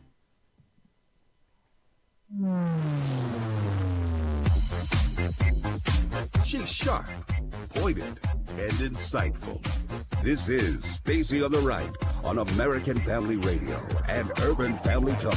2 years ago, the American people elected President Trump to come to this town and shake it up, and he has done just that. But I don't think they've seen the same intensity from House Republicans. Democrats ought to come in with an ability to say, okay, let's get off the dime now. Let's make some things happen. Let's work together. If they come in just swinging and against everything, then it's exactly what the people have said they don't want anymore. They can't stand any more of this. I think you're going to see Border Patrol, along with the help of the U.S. military. Obviously, the military can't detain them, but the Border Patrol will, I think, do their best to keep these people from crossing in. It is a bedrock principle of our democracy that every vote is counted. And the Senate election in Florida must abide by that rule. I want every legal vote that was cast in a timely fashion to count. Exactly. No one here is asking that not to happen. This level of incompetence gives you no confidence about anything with regards to that office, and that's why we got to keep paying attention to what's happening there. We won't miss that deadline. It's too critical. We won't miss it. And now, Stacey Washington. Oh, yeah, I'm back. And I'm going to have to go ahead and we were supposed to just wrap that up, but I'm going to have to go ahead and just say really quickly right now that if your allegiance is to your skin, if your allegiance is to some country outside of this country, then you're going to have a problem over here. Welcome to the program. Stacey Washington, host of Stacey on the Right. Head over to StaceyOnTheRight.com and at Stacey on the Right on Twitter and Instagram. I tell you what, there's to me nothing worse. There's nothing worse than someone who can be here in America, breathing the beautiful air and listening to the beautiful breeze and feeling the wonder of our just the society here. You're just soaking it all up. You're just breathing in all the smells, and you're driving down our smooth roads, and your car's talking to you, your dishwasher's singing a tune when it's done. You're just enjoying everything we got to enjoy, but you identify with some other continent, not even a country, a continent. No, not today. No, I'm not going to have that today. Don't try me, not today. You know why I feel that way? Because we currently have 15,000 or so people marching on this country from south of the border. They demand to be let in here so that they can breathe our air and drink our water and take advantage of our society. And we have people living here who literally say, well, what we need is acceptance. You know what makes people not want to accept you? When you act like that. This is what I found. I could be almost anywhere. And if I have a pleasant look on my face, and we all know I have that, the syndrome where your face looks like there's something going on and people are always like, what's wrong? I do have that pretty bad. But that being said, when I'm focused, when I'm paying attention and I put a pleasant look on my face, I rarely encounter anyone who's really rude. And when I do encounter a rude individual as a grown-up, as someone who has matured and learned that some people have some pretty rough life circumstances. I think sometimes we look at our own lives and we're so, and this is normal, we get into our own circumstances, we get into our own lives and we start really, this isn't going right, and this is going over there, and I wish this would happen, and this isn't happening for me, and that person's not treating me right. And we can get so mired down in our own problems that we don't realize that other people are really facing dire circumstances. They've got cancer, they've got a sick child, they've got a spouse that's leaving them or cheating on them, or they've got eviction notices and bills piling up, and they don't have enough money to make ends meet, or they're sick in their own body, or they're suffering from some mental illness. We oftentimes look at our own circumstances and think things are just so horrible for me. I went to that store and they weren't nice to me. I got followed around that store, or I went over there and I asked to be, included in this and they didn't include me. Or like me on Monday, I was number 1 on the standby list to take an earlier flight home. The lady, who is not the same ethnic background as I am, if we're only going to talk about diversity, told me that there was 1 open seat and that I was number 1 on standby.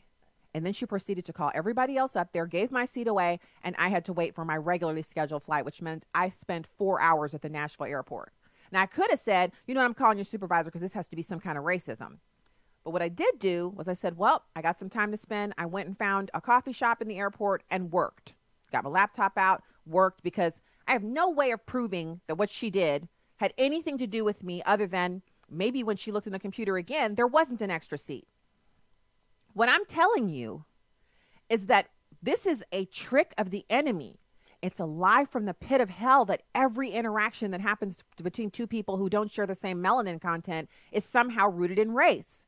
There is real racism alive and well in this country, and it always will be, because people are going to people, but our major problems are not rooted in racism. No, sir. Nope. Not racism. It cannot be that we have a problem with rampant racism in this country because whites are still almost 70% of this country. If most white people were racist, we black folks would be armed up and running around, in a constant position of defense at all times. We wouldn't have jobs because the majority of the employers in this country are still white. We would not have anywhere to live because the majority of property and land ownership is still held by people who are not black. The reality is that we would not be flourishing in this country. When I look around and I see the land that we're walking in, the land of milk and honey, the promised land that is America, and that black Americans, we are a part of that experience. We are present and operating at every level of government, at every level of the public. I don't go anywhere in my life where I don't see black people doing whatever they want to do. I don't see any overlords or masters. I don't see whips and chains. I don't see any of that. And yes, you're going to find people who don't want to spend time around you, but there's time for us to really, let's really address that. If you have a bad attitude, you don't speak the Queen's English, you got, a weird way of wearing your clothes, that's not a racial thing. That's a cultural issue.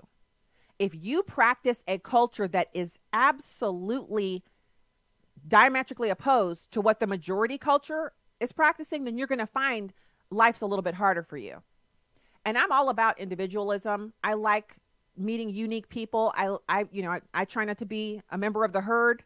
But the fact is, there are certain acceptable norms that if you don't want to practice those, if you have body odor, if you have poor personal hygiene, if you got an attitude problem, you got a chip on your shoulder, you have to talk a certain way to prove to other people that you're not going to let any white person tell you how to talk. It's not about white people. It's about pronunciation.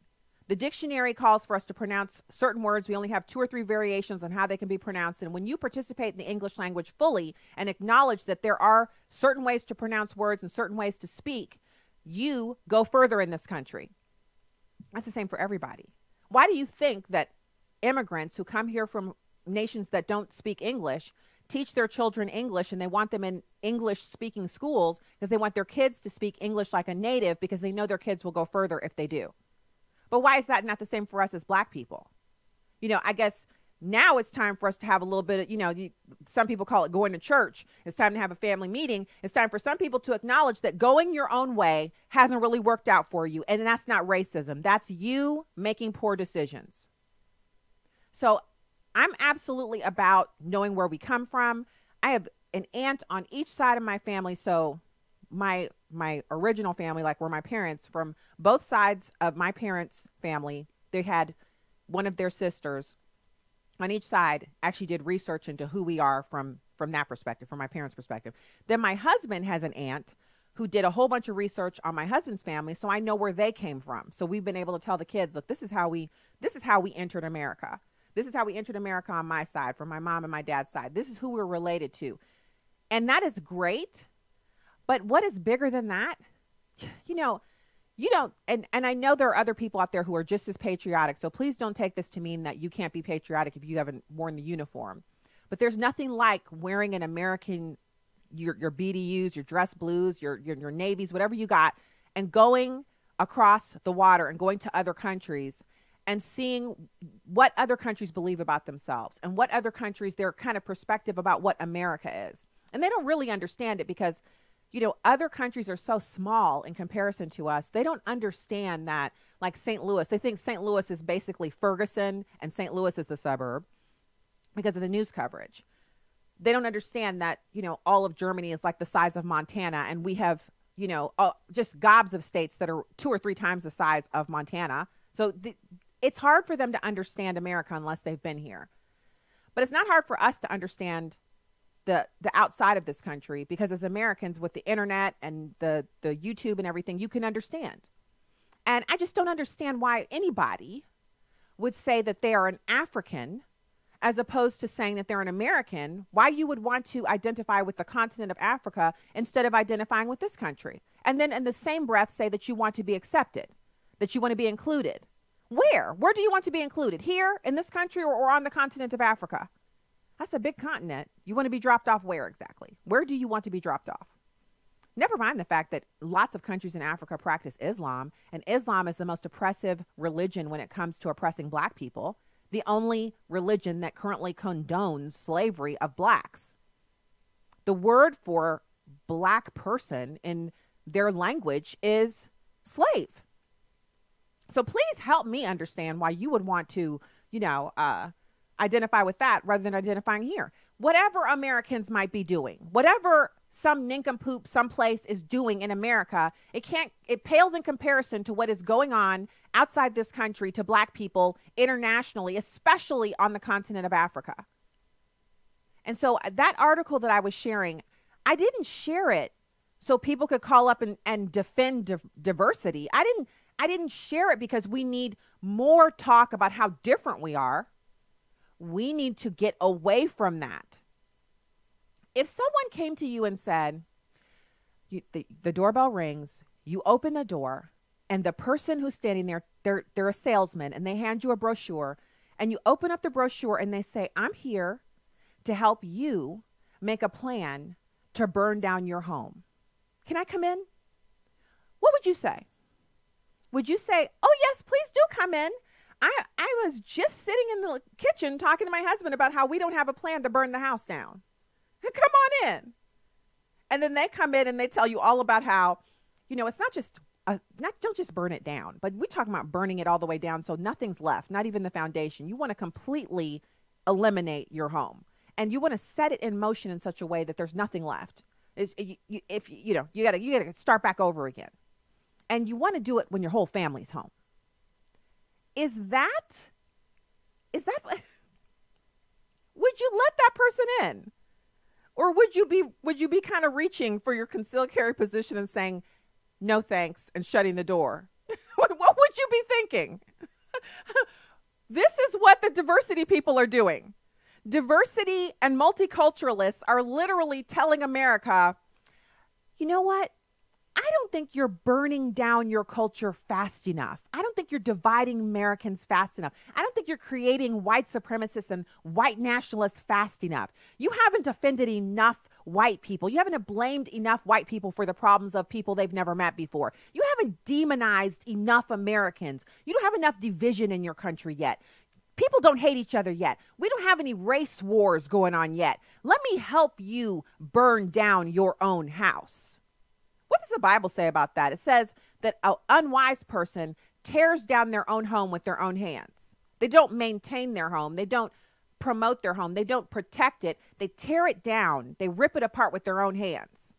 And so this is my question. What do you say to that person when they ring your doorbell, they knock on the door, you open it and they say, hi, I'm here to teach you how to burn your house to the ground and completely destroy not just your home and all of your possessions, but your family too. First thing we're going to do is we're going to cancel your home insurance. What do you say to that person? Do you not just slam the door in their face, but maybe do you call the police, or maybe do you run them off your property and tell them if you ever see them there again, it's going to be some sad days?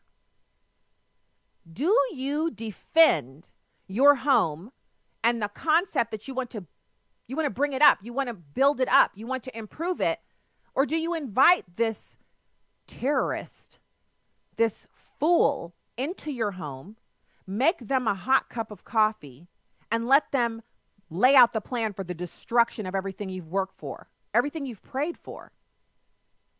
This is America, in which we have invited liberals to come in and burn down our homes, burn down the very thing that is the one standing protection against lawlessness across the globe. We've allowed an arsonist to come in and set up camp. They've spent the night. They're planning our demise, and we're helping. It's time to shut them down. It's time to evict them from this place. It's time to tell them no more. No more division. We'll be back with Jimmy Kemp after this.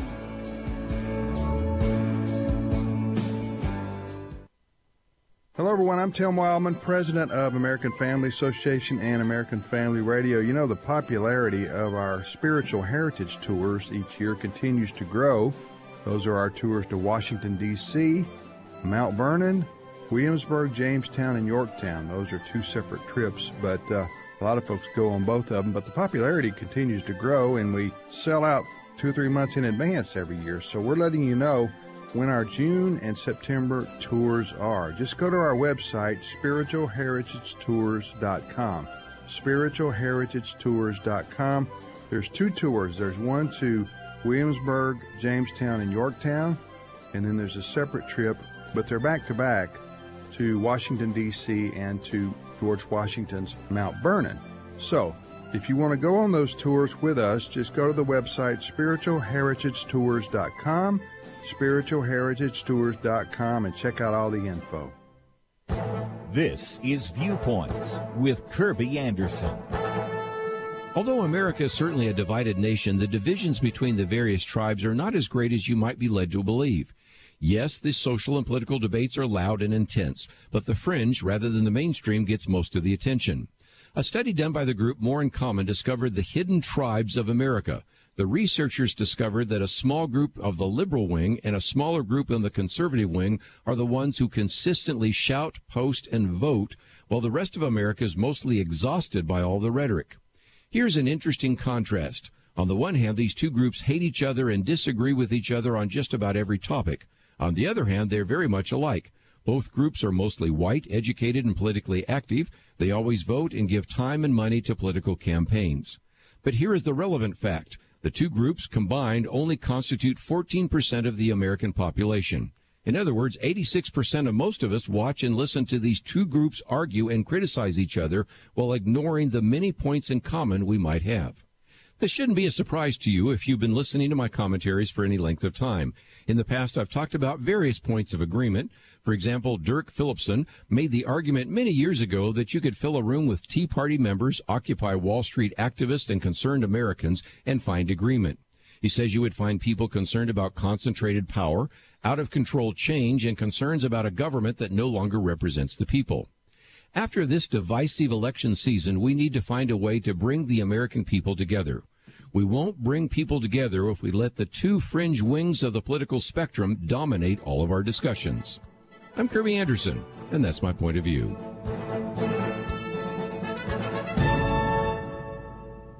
Take Kirby and the Point of View team with you on the go with the Point of View app. Search for Point of View Radio at the Apple or Google Play stores.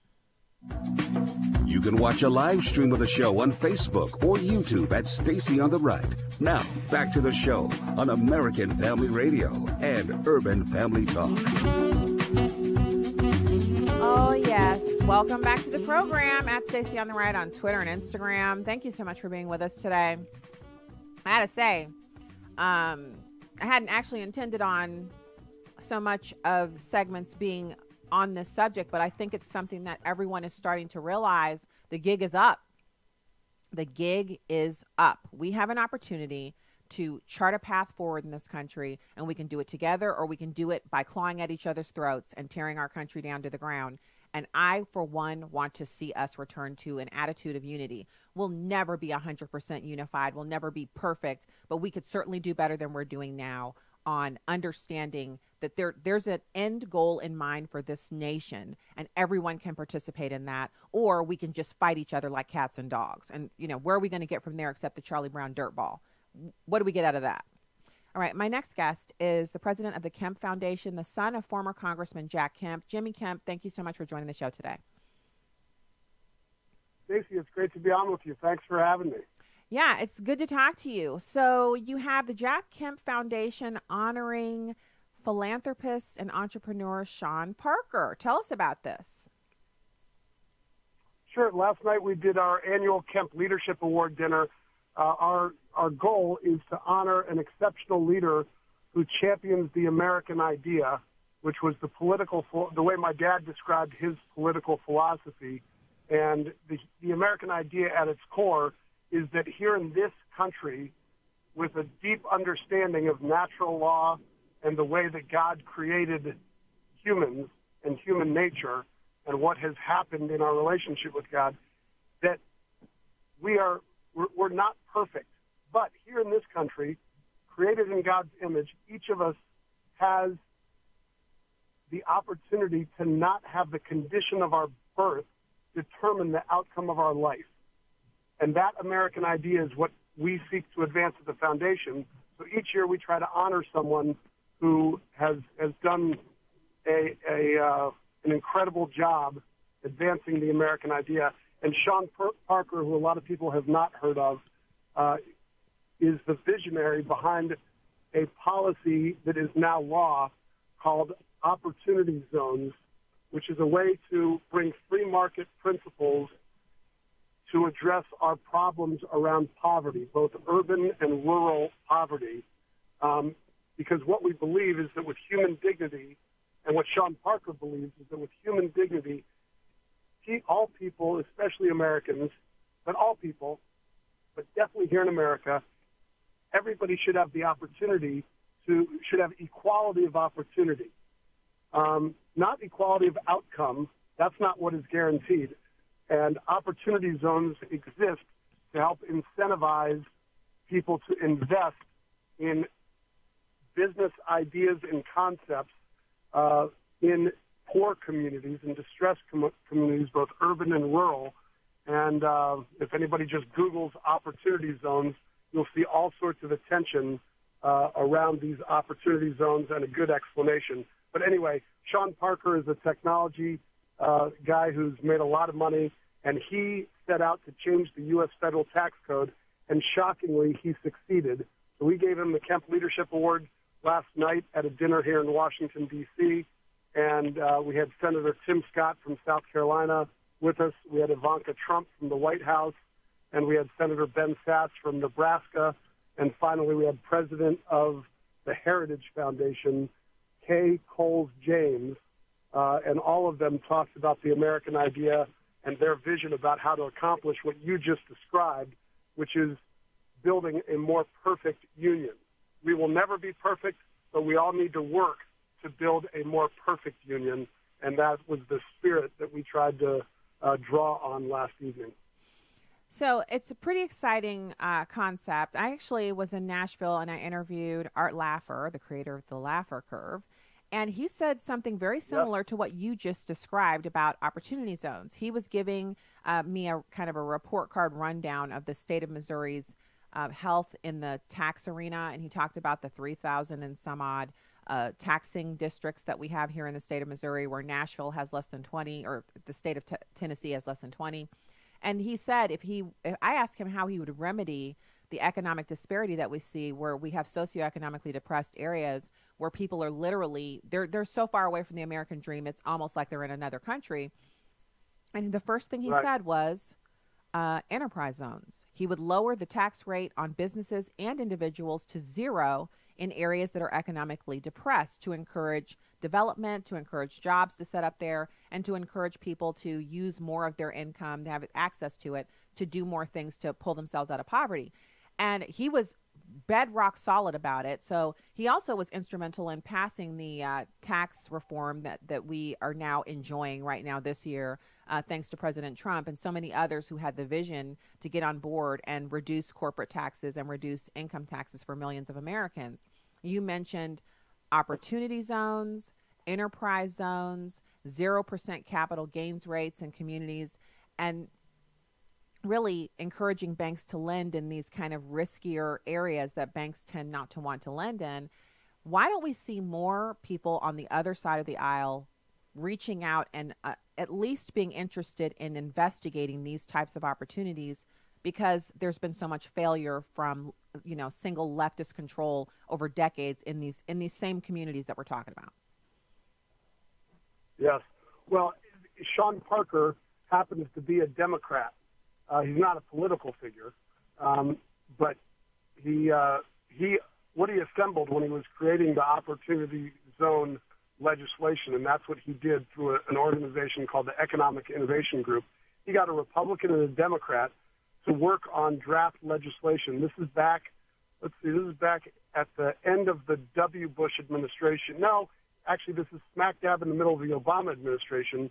Parker got a Republican and a Democrat to draft this opportunity zone legislation based on my dad's legislation from the 80s, which never passed, called enterprise zones. And they updated my dad's plan. And then they got a Republican and Democrat co-sponsor in the Senate. So Senator Tim Scott from South Carolina and Senator Cory Booker from New Jersey. And that bipartisan bill got inserted by President Trump into the Tax Cuts and Jobs Act of 2017, which we all know is the tax reform that we got. But it was President Trump who pushed that bipartisan legislation. And so I believe there are Democratic mayors around the country who are really excited about this opportunity zone legislation. And really and the big news about Amazon having their 2 headquarters, there are huge subsidies that are coming from New York City and from Northern Virginia to attract Amazon to split their headquarters, right? Well, all those subsidies are tax cuts. And Democrats, they think that that's the answer, when what we believe as conservatives is that getting tax rates low and correct and simple, that is the incentive that is really necessary. And opportunity zones, it's not a panacea, but the goal is to unleash capital and get it into distressed communities. And the good news, Stacey, is that there are Democrats. They're not as vocal about their support for it right now because of our politically divided time. But when the bill was going through Congress, there were many Democrats who signed on, and Democratic mayors and governors are excited about opportunity zones today. Okay, so the first thing I want to say is thank God for the clarity. I'm glad I asked the question, because I find it disturbing that we haven't had more of an acknowledgement that we need bipartisan work on solving problems in these communities. I don't actually think one-party rule for either side in inner cities is appropriate, mainly because the population in inner cities tends to be just as varied as it is anywhere else. I just want to see an opportunity for ideas that come from somewhere else other than the left-hand side of the spectrum championed, and it sounds like that's what Sean Parker did. What an amazing story. Yes, I agree. I think it's an incredible story. That's why we honored him. And to have Ivanka Trump and Tim Scott and Ben Sass and Kay Coles James all come. We had 300 people come to the dinner. Secretary Carson joined us, Larry Kudlow from the White House. So there's a lot of enthusiasm around this. Governors and mayors, like I said, are very excited. Our conservative philosophy teaches us that local solutions are the best solutions, and opportunity zones are designed for local solutions to be raised. These are not federal programs. This is a private sector incentive for investors to invest and make money. Making money is not a bad thing, right? That's the problem with liberals. Is the liberals accuse people too often of being greedy. No, we want to. The whole premise of democratic capitalism is to create a better life for your children and the next generation than you've had. That's why this country is a great country. This is the land of opportunity, unless government gets too big and tries to make all the decisions for people and condemns people to a life of having their hand out. That is not a way to treat human beings who are, created in the image of God and designed to create themselves. And so we got to revive that entrepreneurial spirit, and that's the spirit that we were trying to capture and highlight last evening. Well, I'm really excited about this. I'm hoping that Sean Parker's success with this will catch on like a flame, and other cities will take this on. I believe there are millions of Americans trapped in inner cities that want to work, that want kind of a roadmap to access the success and opportunity that is the American economy, and that the best time for us to strike is now, while we have a president who is much more business-minded and interested in working across the aisle. That's what's so weird about people saying horrible things about Donald Trump.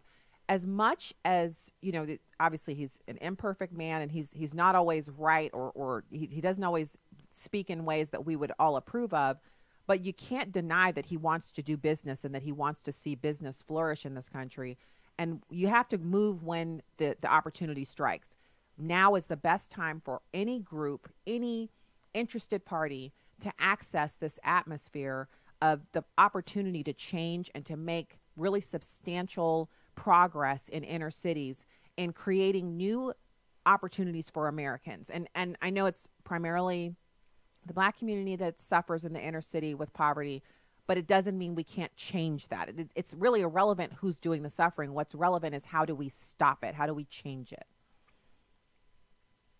Absolutely.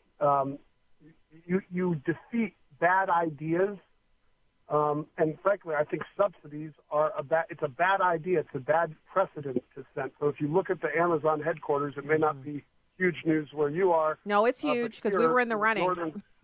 It's huge. St. Louis was not. We didn't make it to the final 25, but we were in the running at one point. Yeah.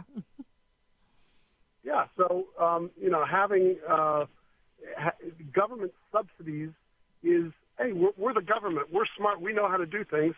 But now you're kind of cutting your legs out from under you, and you're in a sense picking winners and losers. And it gave Amazon a huge hand up. So that is a real problem.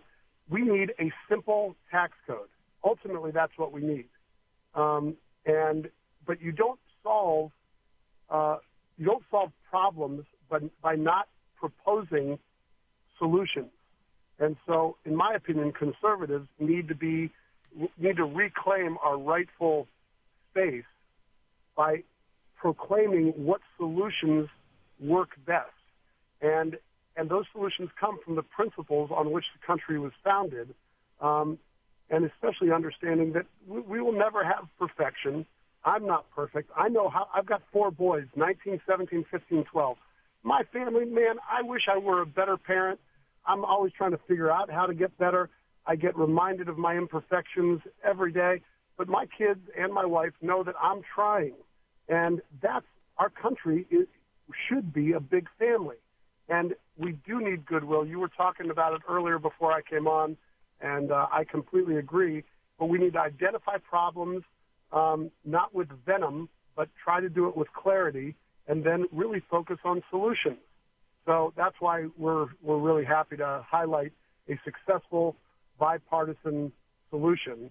And I agree with you. We need both parties competing for every vote. And I think it's a great opportunity right now because President Trump has disrupted government. He's disrupted politics. Those things have not been working as well as they should. And so, yeah, it's a disruptive time. He's certainly unorthodox. But, in this country, we do not have a king. We don't have somebody who we have to pledge fealty to. No, we don't. And I want to ask you a quick question about the Amazon deal. And we're just in the last, you're going to have like 30 seconds to answer this, but I think it's important because I want to get your opinion as well, which is, why didn't Jeff Bezos, I know he's power seeking and he wants to be able to influence what other businesses can do, but when you look at American population and cities, there are at least 13, maybe 20 possible options for him to move headquarters 2 and 3 to, for a total of 55 to 60,000 jobs, and revitalize 2 American cities rather than stacking people on top of each other in Crystal City and New York. He could have gone to Grand Rapids, or we're talking about maybe Cleveland, Ohio, Knoxville, Tennessee. He could have even chosen a smaller town like Joplin, Missouri, and he would have literally created a whole new paradigm. I hear the music. Why didn't he do that? I'll give you a quick answer. I don't know. Good answer. I just don't understand it. I wish I could have him on the show, Jimmy, to ask him, like, why are you doing this? But thank you so much for coming on and sharing with us. Congratulations on the award. When I talk to him next, I'll tell him to come on with you. Yeah, tell him, send him my way. We'd love to talk to him. Jimmy Kemp, president of the Kemp Foundation, thank you for joining us today. We'll be right back with more after this.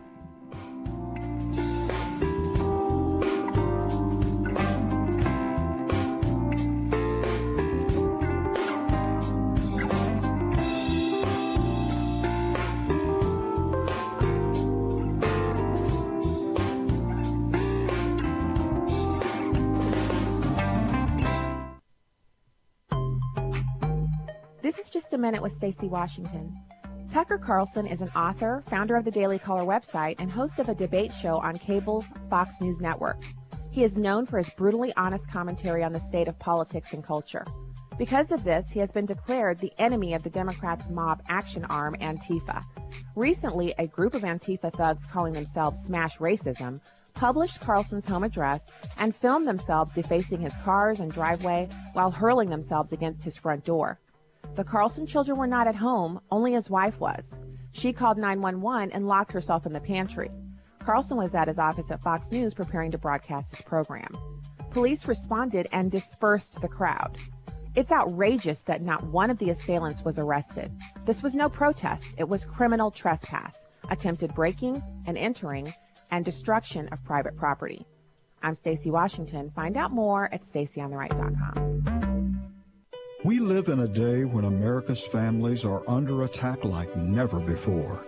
Buddy Smith, Senior Vice President of the American Family Association. The war against biblical principles rages on numerous fronts. The internet, Hollywood, Washington, D.C., America's corporate boardrooms, and the list goes on. At American Family Association, we're committed to standing against the enemies of God, the enemies of your family. And we recognize it's an impossible task without God's favor and your partnership.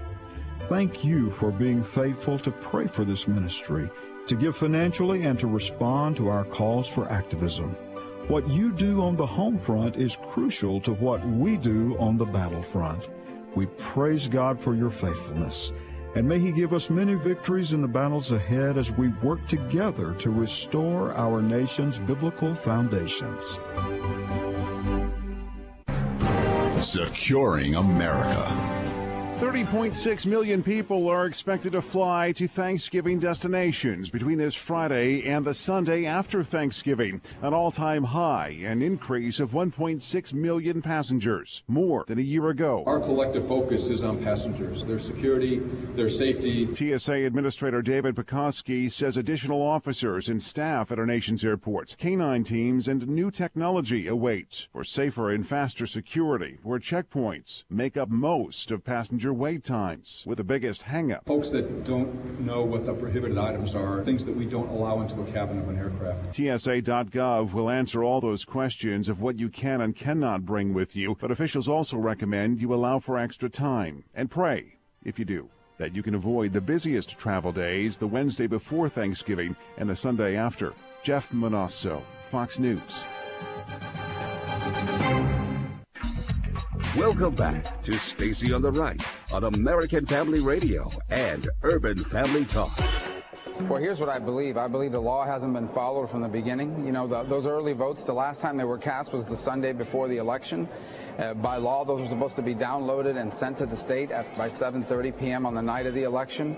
And then you have to process the absentee ballots, the mail ballots that had come in before that time. And then there's always some that come in Monday and Tuesday before the election. Those should be shortly thereafter. They didn't follow any of that. There's always additional votes added to every county because people are voting from overseas or because you haven't fully processed all the ones that you had by 7:30. But you're supposed to update that every 45 minutes. They didn't do that. We know, for example, that as part of Broward County's vote count, it includes at least 19 people who were disqualified from voting by their own canvassing board, who they only took the ballots to after being forced, after being caught, and we don't know how many others that may have happened in. And now we know they didn't start the recount, the machine recount, until this morning. After everybody else started Saturday or Sunday. Miami-Dade is almost done. So it's irregularity after irregularity. And as far as stealing is concerned, let me just make this one point on that. That's what the election lawyers are not coming to Florida to make sure every vote is counted. The reason why election lawyers get involved is to make sure as many votes as possible for their client is counted and as many votes as possible for their opponent is disqualified. And when you have an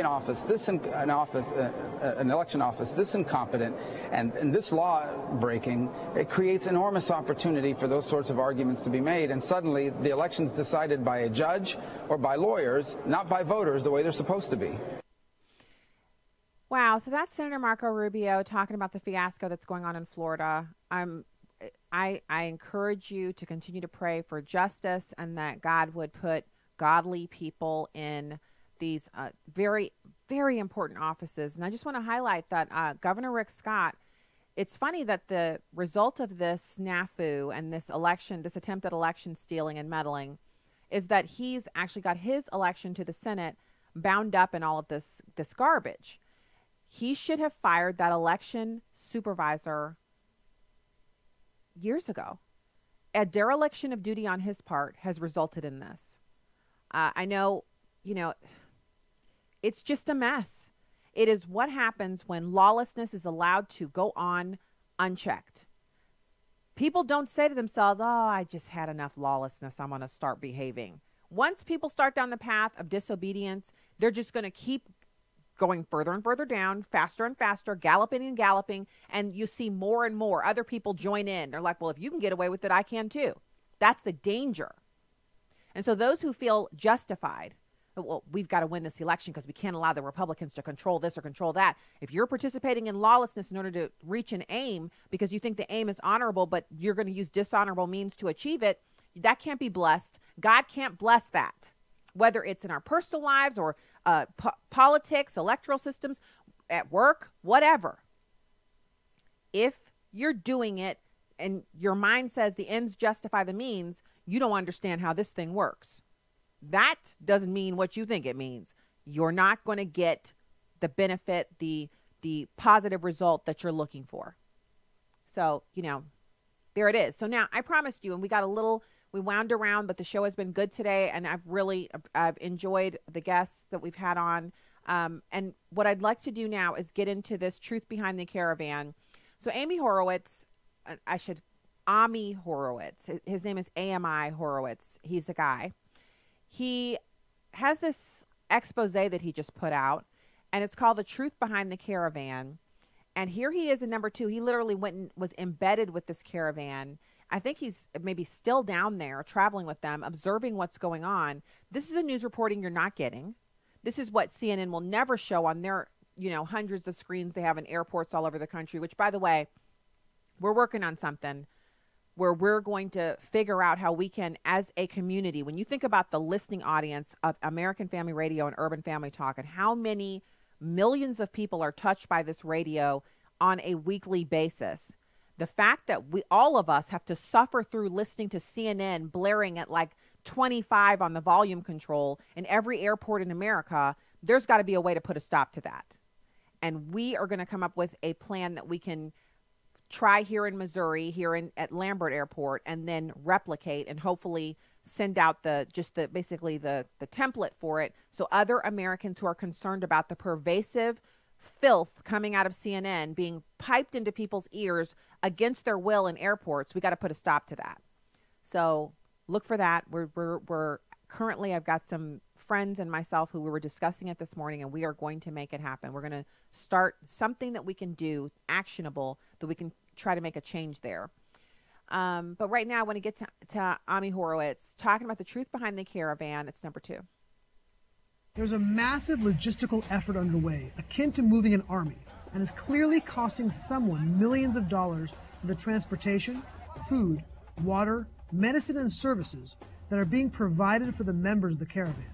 It's a supply chain that's being delivered by an army of trucks, which are all necessary to keep this enormous group moving forward. This is a truck actually carrying generic Gatorade. It's got electrolytes. The Mexican government also seems to be sending police to escort the dozens of buses and trucks that are ferrying the migrants and supplies along the route to the next destination. Ever present among the thousands of migrants are workers of Pueblo Sin Fronteras, clad in black t-shirts and colored vests. Pueblo Sin Fronteras means people without borders. They're the ones that seem to be most involved in organizing and mobilizing this caravan. The organization, as the name implies, is looking to create a world without borders, which seems to be one of the reasons why they organized this caravan in the first place, to flout American sovereignty. Many of the Frontera workers have a very interesting perspective on the United States, particularly since they're trying to move all these migrants into our country. Do you hear that? So the open borders folks who help facilitate the migrants moving into Europe and destabilizing their cultures are now over here. They have literally put out a call and they're paying these people, and they have in the video you can see huge tents that they've set up so that when people get sick along the way, they can be treated with antibiotics and whatever they need. I mean, work with me here, people. Work with me here. Americans in South America gathering up illegal immigrants and shipping them to our southern border to destabilize our country. Every one of them should be charged with treason. Does anything mean anything anymore? So here he is. He says the Americans in the caravan are training illegals to game our immigration system. It's number 3. This is one of the organizers on the ground with Pueblos Sin Fronteras, and she explains how they help the migrants game the U.S. immigration system. We're working on collaborating with a lot of organizations to do large-scale legal orientation so people can understand their options for refugee and humanitarian protection here in Mexico, as well as their rights to request asylum and provide mass presentations about Know Your Rights. They call them Know Your Rights presentations, like to bring people together and make sure they understand that they can organize and they can fight for their rights. Are you helping them on how to speak to reporters and training folks on how to deal with press? So I was telling Fox News here, it's like asking really scary questions. They made a kind of unsafe environment? Yeah, of course. How many of you are there? How many from the organization? From hundreds. The United Nations has been very active with the caravan from the moment it crossed the border. Several of its agencies are on the ground with them and have expended a great deal of time and money on helping the caravan move along. There are probably several billion people in the world who are seeking a better life. Do these migrants think that all of them should be allowed to enter the U.S.? Should America let in anybody who wants to come in? Es la idea y es lo que nosotros queremos. Porque todos venimos con necesidad. It seems to me that there are leftist organizations that are using these migrants as a tool to push a certain political agenda, which includes the weakening of American sovereignty and our border security. And unfortunately, these migrants are going to be caught in the crossfire. So they're being used, first of all, these migrants are being used to bring about the kind of change that these leftists want to see. And remember, these same leftists, and I actually took it with me to book club this morning.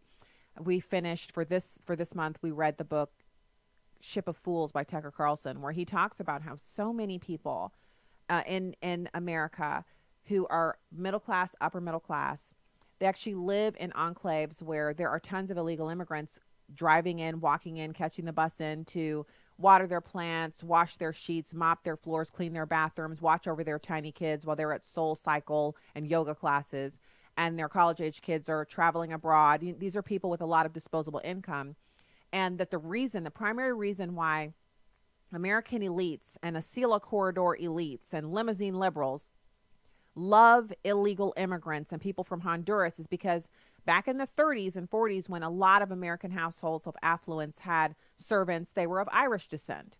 And an Irish servant in your home kind of looked like they could be your cousin. This is what's in Tucker Carlson's book on that subject.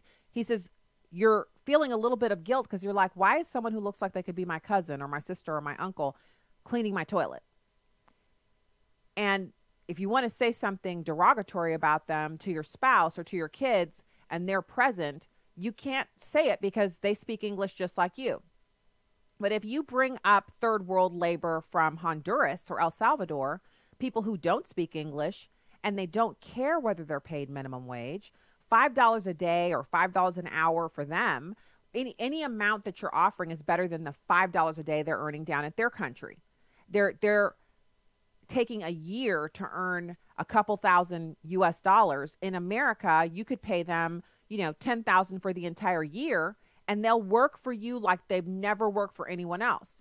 When you want to say a derogatory comment about them to your family member, you don't have to hide it because they don't speak English. They only know a few words, and they're compliant, and they'll keep working for you like that without ever expecting raises or any of that stuff under the table for as long as you'll have them. So you get to put your cape on and be a hero for rescuing this third worlder, and you get to feel so good about yourself, and you get to look down on Trumplicans, on Trumpites, on Trumpies. You get to look down on people whose entire towns have been decimated by the closure of the steel plant or the mine or the shipping off of factory jobs. You get to look down on people who've literally trained some third world person who doesn't speak English how to do their job, and then they were summarily fired because they're white, and what's their problem? They should get a better job, get a better education. Who cares if opioid abuse is destroying their communities? Who cares?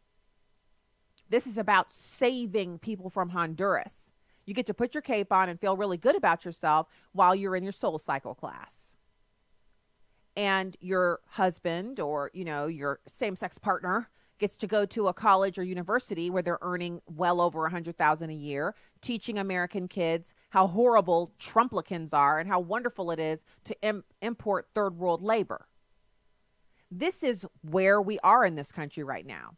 And part of it, we have to own the responsibility of the fact that American conservatives really checked out of our public education system and allowed the liberals to own it.